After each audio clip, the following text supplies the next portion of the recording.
Um, Now if you're a nerd like me, you love designation systems. I love designation systems. And back in the day, designation systems as far as like B and F designations for aircraft were sequential. So the B-45 came before the B-46, 47, 48, blah, blah, blah, blah. And one thing you'll notice is there's a little bit of a gap between the B-60 and the B-66. So what happened? Did they just give up on being sequential like we have today? No, they didn't. So this right here is the B-61. This right here is bomber model number 61. And you'll notice it doesn't really look like a typical bomber because it's not, it's a missile.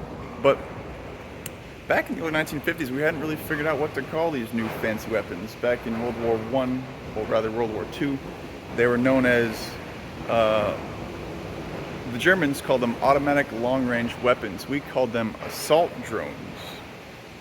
But the Air Force really wanted a lot of money for these things, and assault drone is kind of a weird name to be asking for bomber type of money, so they just called it a bomber. This is the B-61. But there's a problem. A bomber drops bombs. This doesn't drop bomb, it is a bomb. So they tried to think, what do we call it, the bomb 61?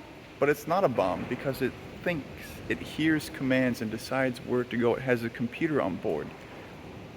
And thus, the missile was born. The missile is, in essence, a bomb with a brain. That's what a missile is. That's it.